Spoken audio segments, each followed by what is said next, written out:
ధవలుడు అనే ఒక వ్యక్తి కాళికాదేవి గుడికి వెళ్ళి, అమ్మా, నేను ఎన్ని పూజలు చేసినా నాకు పెళ్ళి కావడం లేదు. అందుకని ఒక అందమైన నాకు మనసుకు నచ్చిన అమ్మాయి గనక కనిపిస్తే ఆమెని పెళ్లి చేసుకొని కొంతకాలం గడిచిన తరువాత నా తల నరికి నీకు సమర్పించుకుంటాను అని మొక్కుకుంటాడు. కానీ అసలు జరిగిన కథ ఏమిటంటే, పూర్వం సోమావతిపురం అనే ఒక ఊరి ఉంది. ఆ ఊరిలో సోమావతి అమ్మవారు కొలువుతీరి ఉన్నారు. ఆ ఊరిలో అమ్మవారి జాతర చూడడానికి వచ్చిన ఆడవాళ్ళందరూ అక్కడ కోనేరులో ముందుగా స్నానం ఆచరించి తరువాత అమ్మవారి దర్శనానికి వెళతారు. ఒకరోజు కొందరు స్త్రీలు స్నానం చేస్తూ ఉంటే ఒక ధవలుడు అనే ఒక అబ్బాయి ఆ అందమైన అమ్మాయిని చూసి మోహించి ఆ అమ్మాయినే పెళ్లి చేసుకోవాలి అని అనుకొని అమ్మవారి ఆలయంలోకి వెళ్ళి అమ్మవారిని ఇలా ప్రార్థిస్తాడు. అమ్మా, నేను చూసిన అమ్మాయే గనక నాకు భార్యగా వస్తే కొంతకాలం కాపురం చేశాక నీ గుడికి వచ్చి నా తలను నీకు అర్పిస్తాను అని మొక్కుకున్నాడు. మొక్కుకొని జాతర అయిపోయిన తర్వాత ఆ యువకుడు తన ఊరు వెళ్ళిపోతాడు. ధవలుడు ఊరు అయితే వెళ్ళాడు, కానీ ఆ అమ్మాయితో పెళ్లి కాలేదని మానసికంగా కృంగిపోతాడు. కొడుకు పరిస్థితి చూసి ఏమైంది అని అడిగి తెలుసుకుంటారు తల్లిదండ్రులు. ఆ అబ్బాయి వాళ్ళ తల్లిదండ్రులు అమ్మాయి ఇంటికి వెళ్ళి వాళ్ళ తల్లిదండ్రులతో మాట్లాడి పెళ్ళికి ఒప్పిస్తారు. పెళ్ళైన కొంతకాలానికి అమ్మాయి వాళ్ళ అన్నయ్య కొత్త దంపతులను ఇంటికి భోజనానికని సోమావతిపురానికి తీసుకొని వెళ్తాడు.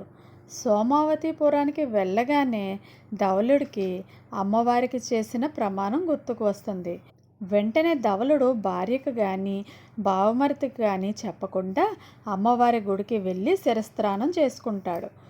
బావమరిది ఎంతసేపైనా ఇంటికి రాకపోవడంతో బావను వెతుక్కుంటూ అమ్మవారి గుడిలోకి వెళ్తాడు. అక్కడ బావ తల నరికి ఉండడంతో చూసి తట్టుకోలేక, నా చెల్లిని నేను బొట్టు లేకుండా చూడలేను అని చెప్పి అమ్మవారి ఎదుట తన తల కూడా నరుక్కుంటాడు.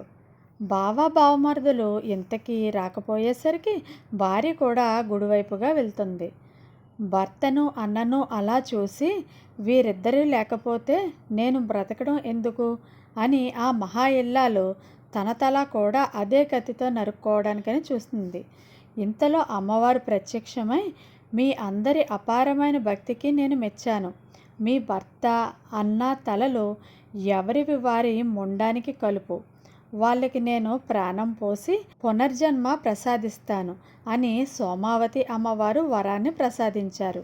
ఆ మహా ఇల్లాలు తలలు కలిపింది, కానీ ఒకరి తల ఒకరి మొండానికి కలిపింది. ఇద్దరూ కూడా అమ్మవారి దయ వల్ల పైకి లెగుస్తారు. కానీ ఆ మహా ఇల్లాలకి తాను చేసిన తప్పు తెలిసింది. ఎవరిని భర్తగా భావించాలో తెలియక బాధపడుతుంది అంటూ బేతాళుడు కథ ముగించి, ఓ విక్రమార్క మహారాజా, ఆమె ఇప్పుడు ఎవరిని తన భర్తగా గ్రహించాలి అని అడుగుతాడు. అప్పుడు విక్రమార్కుడు సర్వేంద్రియాణం నయనం ప్రధానం కనుక తన భర్త శిరస్సు కలవాడే ఆమె భర్త, రెండవ మగవాడు ఆమెకు సోదరుడు అని సమాధానం చెబుతాడు. భలా విక్రమార్క అని బేతాళుడు వెంటనే మాయమైపోతాడు. ఈ కథ గనక మీకు నచ్చినట్లయితే ప్లీజ్ లైక్ చేయండి.